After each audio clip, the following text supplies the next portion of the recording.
Newspaper Hindi Pioneer Amethi. करोड़ों के पौधारोपण अभियान पर सवाल। राजीव गांधी साइंस कॉलेज टिकरिया मार्ग पर सूख गए अधिकांश पौधे, रखरखाव पर उठे गंभीर प्रश्न। अमेठी जनपद मुख्यालय गौरीगंज स्थित राजीव गांधी साइंस कॉलेज के बगल से टिकरिया जाने वाले मार्ग पर वन विभाग द्वारा कराए गए पौधारोपण की जमीनी हकीकत चिंताजनक दिखाई दे रही है। स्थानीय लोगों का दावा है कि विभाग द्वारा लगाए गए अधिकांश पौधे देखरेख के अभाव में सूख चुके हैं।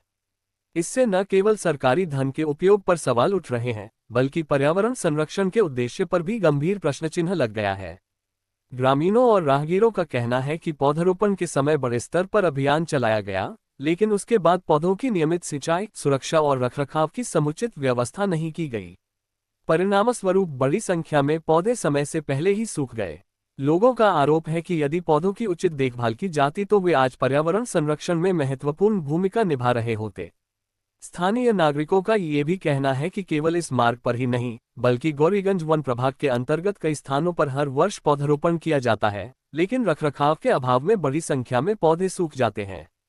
उनका कहना है कि यदि ये दावा सही है तो इससे सरकारी धन के प्रभावी उपयोग और पौधारोपण अभियानों की निगरानी व्यवस्था पर गंभीर सवाल खड़े होते हैं। इस संबंध में जब गौरीगंज वन विभाग के अधिकारियों से उनका पक्ष जानने का प्रयास किया गया तो उन्होंने कोई टिप्पणी करने से इनकार कर दिया। पर्यावरण प्रेमियों और स्थानीय लोगों ने जिला प्रशासन से पूरे मामले की निष्पक्ष जांच कराने, पौधारोपण की वास्तविक स्थिति का भौतिक सत्यापन कराने, सूख चुके पौधों के स्थान पर नए पौधे लगाने तथा उनके नियमित रखरखाव की जवाबदेही तय करने की मांग की है। उनका कहना है कि यदि लगाए गए पौधे जीवित ही नहीं रहेंगे तो पौधारोपण अभियान का उद्देश्य अधूरा रह जाएगा और प्रकृति के संरक्षण की दिशा में किए जा रहे प्रयास प्रभावित होंगे।